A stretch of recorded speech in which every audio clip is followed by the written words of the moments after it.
you constantly buying things because you can't see what you've got? Or are you throwing things out because things have gone bad before you've even got to use them? So today I am doing a fridge organization video that will hopefully help those out who have these issues. If you are new to my channel, welcome. My name is Steph. I do videos on home decorating, organizing, and family. So please subscribe to my channel. I'd love to have you here. If this is your kind of thing, please give it a thumbs up. Okay, so these are the organizational products that I have purchased.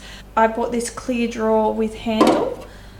I've got 3 of those. I have got these medium ones here. Then I've got these handle fridge baskets. I've got this long one here. I think it's called narrow wide.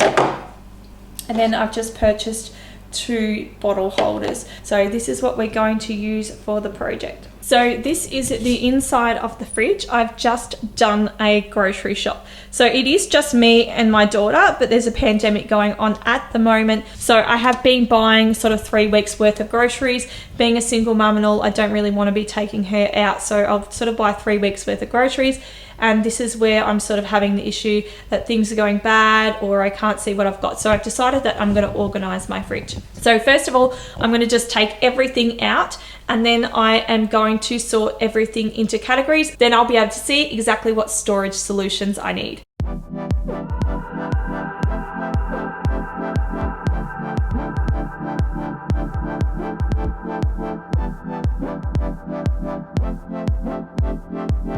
Now that everything is washed, this is what it looks like in my fridge.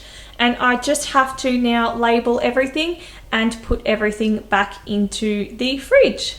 As you can see, I have actually removed the wine rack here. It was wasting so much space because I don't actually drink wine. So the wine that I had in here was actually for cooking. So I've just purchased these little ones from Kmart. And then I can actually, if I wanted to, move this down the fridge here and then purchase more if I want to later on, or I can put the old wine rack back in the fridge if I decide that I want to do that. I do actually have a food saver thing, I don't know what it's called, I can't remember.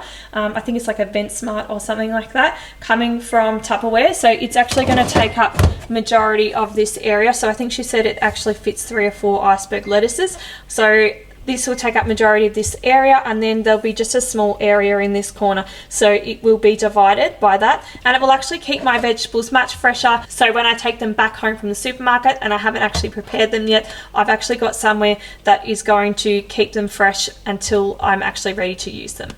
So now I have just made a list of what's going to go in each of the containers, and I am just printing it off on my Cricut machine. So if you're looking at the measurements there, it's just how big I want the letters. So that is it cutting away over there.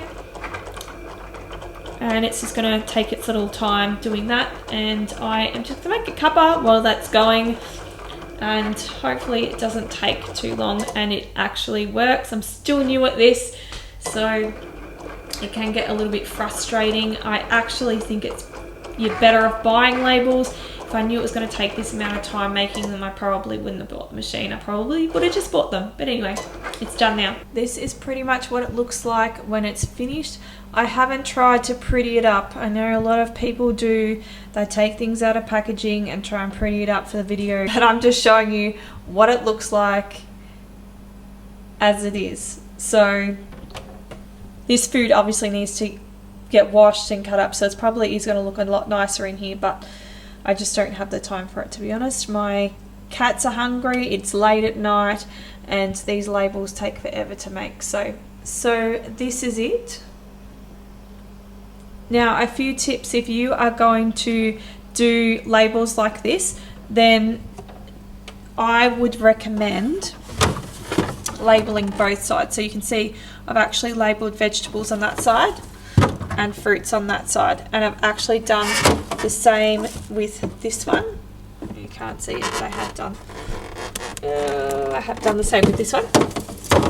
And that's because sometimes when you go shopping, you're going to have more fruit than you are vegetables, and other times you're going to have more veggies than you do fruit. So you don't want to be stuck with labeling that doesn't suit what you've got. I've also done this for the meat. So on this side, I have defrosting, because sometimes obviously I defrost meat. So I needed a spot for defrosting and then another one for the fresh meat. I took the wine rack out, so it's made so much more room, and I can actually add a couple more in if I decide that I need to, but considering I don't actually drink wine, I don't think that's ever going to happen. This area is for lunches, so all my work lunches, and this area here is for any foods that I've got prepped up. I've also labelled the doors, so a spot here for medications.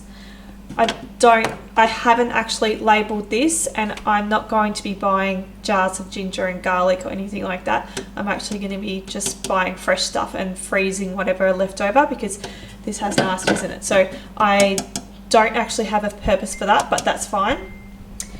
This area here is for sauces and cooking.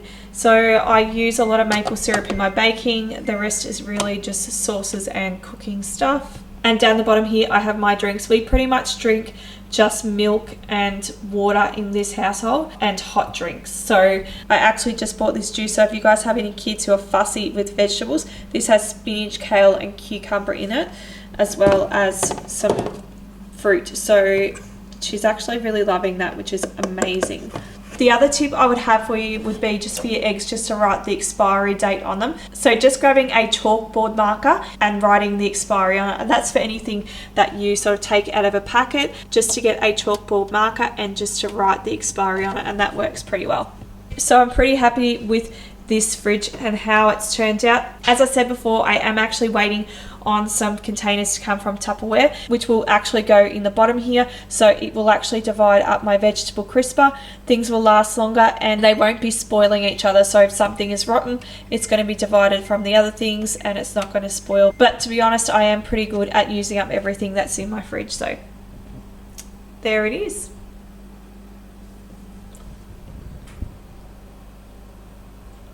And this is a freezer situation, if you're wondering what's going on. I have this area here, which is all just for smoothies. This area here, which has again more berries and lots of frozen vegetables.